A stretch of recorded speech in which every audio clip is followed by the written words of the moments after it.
Question: what has two thumbs and loves Netflix's Castlevania series? If Sonic the Hedgehog is the best video game to film adaptation, can we call Castlevania the best video game to cartoon adaptation? Because I can't think of any that are better. Granted, I never really got into the games, but as a piece of work on its own, this show is probably better than it has any right to be. So in Season 2, Trevor, Sypha, and Alucard defeated Dracula. Where the hell do you go after that? If you have a popular series that you want to continue for a while, you pick up the pieces and then you start setting up more dominoes, even if you can't necessarily knock them down right away. That's really what Season 3 is. It's partly dealing with the fallout of Season 2, and partly setting up things for Season 4. If there's a problem, it's that the show is so concerned with Seasons 2 and 4 that Season 3 kind of feels like a rest stop. That being said, a rest stop season written by Warren Ellis is still pretty damn good, but it's one of those situations where they spend an entire season building up to something, and then decide to have the payoff next season. So Season 3 dropped on Thursday. I binged the whole thing by Friday afternoon, and it's still a great show, but it's a great show that's really taking its time. It's taken a few deep breaths before things gear up again. That's not necessarily a bad way to go, but the trailer was very action-packed, and that's not exactly what we got here. Instead, what we got was 4 disparate plot threads all on a slow burn. And I assume they're going to intersect at some point, but until that happens, the show is asking you to be patient. And they kind of did that in Season 2 as well, but Season 2 had Dracula as the looming threat, and 3 proactive heroes driven to defeat him. Now Dracula's dead, and the heroes are left without a purpose while new threats percolate in the background. And presumably those threats will become new big bads in the future, but that doesn't happen this season. So it's kind of weird, because on one hand I want to commend Warren Ellis for taking time to let the story breathe, and on the other, I want him to speed things up a little bit. One of the things I really like about Ellis's writing is his attention to character. He really works to develop everyone and gives as much attention to the villains as he does the heroes. But he introduces a number of new characters here on both sides, and suddenly we're so focused on giving everyone their screen time and establishing all these new personalities that the plot slows to a snail's pace for a while. It's never boring because you've got interesting characters and interesting things being set up for the future, but it does feel like we stomped on the brakes pretty hard after the battle with Dracula last season. So our A-plot involves Trevor and Sypha, who since Season 2 ended have been living their best life, traveling around, killing night creatures, having adventures, and doing things the shippers probably thought they'd have to wait several seasons for. They happen upon a new town where the priests of the church are acting very strangely. They decide to investigate, and that investigation goes on for a while. This is the plot that deals with the fallout of Season 2. And I don't want to say it's meandering or unnecessary, because characters are being advanced here, and there are story elements that are almost certainly going to factor in later. But by the end of the season, it felt like they weren't quite ready to pull the trigger on the new big bad yet, so they just needed something for Trevor and Sypha to do in the meantime. It's more of a slow-paced mystery than an action-adventure. The wait is worth it because in the last 2 episodes the shit hits the fan and we get some of the most thrilling stuff the show has done so far, but it is kind of a long wait to get there. Then there's Alucard, and I have to say, even by the end of the season, his plot is less thrilling. He's left alone guarding the castle in the Belmont Library. He's sought out by 2 people who want to learn how to kill vampires. Alucard's a little desperate for someone to talk to, so he takes them in, and then nothing really happens for a while. Unfortunately, this is the most uneventful story of the season. Again, not boring because there's a lot of attention to character, but it does feel like several hours of foreplay building up to about 2 minutes of actual sex. I'm sure the story will pay dividends down the road, but that's down the road. We're not there yet. And the result is, Alucard's whole story seems like it was just there to give him something to do until the main story has a use for him again. The next plot is about Isaac raising an army of night creatures so he can find Hector and take revenge on him for betraying Dracula.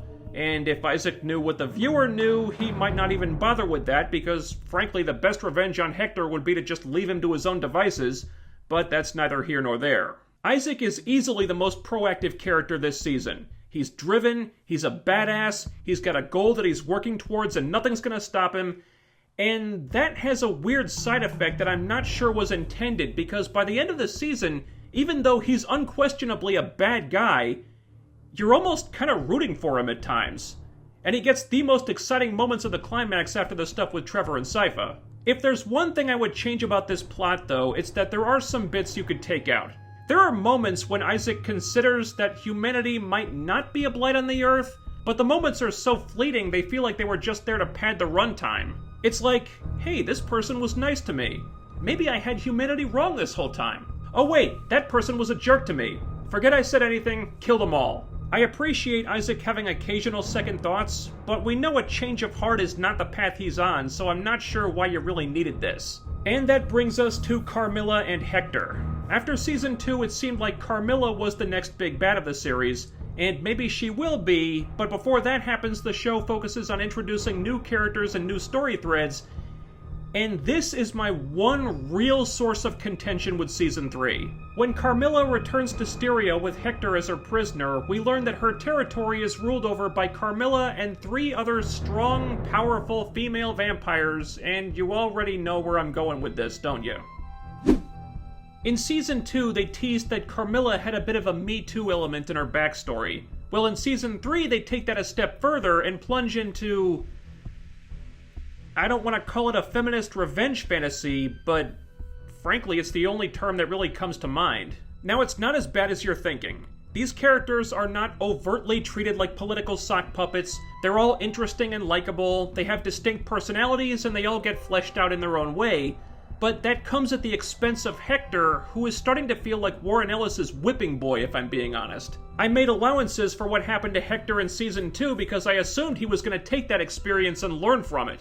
That's not what happens. I'll try not to spoil anything, but instead what we get is Hector repeating the same arc, making the same mistakes, and ending up right back in the same place he was before. In Season 2, I thought he was being a little naive, but I could understand why he made the choices he made. In Season 3, I'm like, come on, man, don't you see what's happening here? You should be smarter than this by now. It's my one major issue, because I liked Hector's character in Season 2, but now he's just getting frustrating because he keeps falling for the same stuff and never seems to get a clue until it's too late. Story-wise, I see the purpose of this. Certain pieces need to fall into place before we can get to the next chapter of this thing, and they have set the stage for a really big showdown in Season 4, but character-wise, it's annoying because Hector just seems to be locked in a pattern while all the other characters are moving forward. I'd like Hector to be vindicated at some point, but if that's not where this is going, then maybe we should just speed up Isaac's plot and let him take his revenge on the guy,